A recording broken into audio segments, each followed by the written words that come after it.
Tonight, a quote, union buster, scab, and insurrectionist. That's what a top Teamsters executive is calling Trump as the former president meets with the union.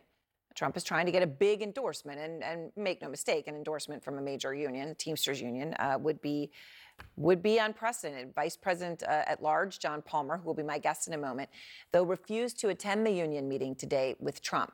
This is just days after Palmer sent a letter to the Teamsters president, Sean O'Brien, where he argued that Trump should not be welcomed by the 1.3 million member union, saying in part, quote, he's a known union buster, scab, and insurrectionist. We should never entertain dialogue with a candidate with such an anti-union record.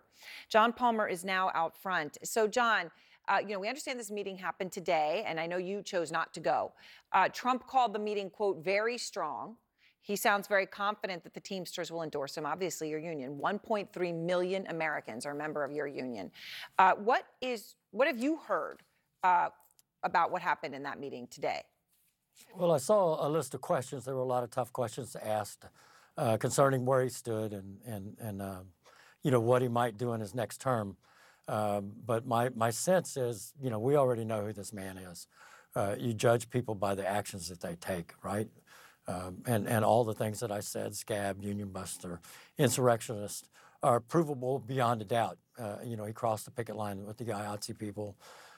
He hired union busters to staff the Department of Labor, the National Labor Relations Board, which affects us greatly because I'm an organizer and I've had to deal with the Labor Board.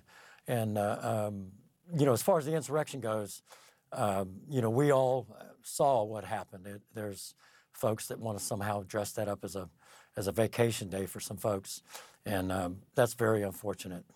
Do you think, though, from what you're hearing from your peers and your union, those of you running the union, do you think Trump really has a chance at getting this endorsement? I would say zero. I don't believe he does have a chance. I was disappointed in the appearance.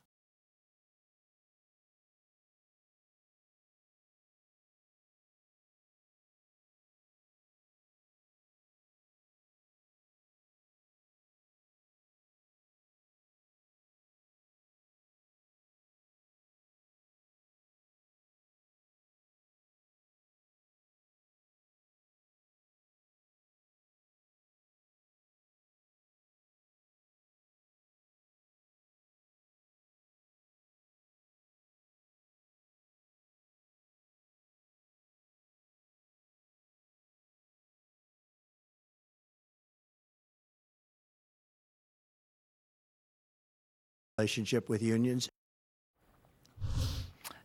So what do you say to that, John, when you've looked at his history with unions? Great relationship with unions, he says.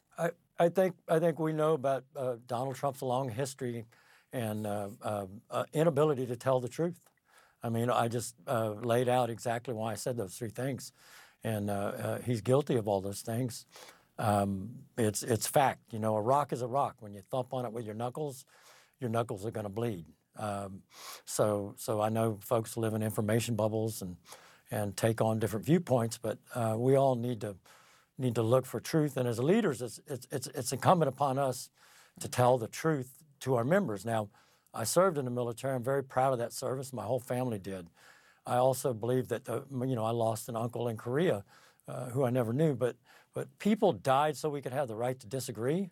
I'm fine with people having a different viewpoint.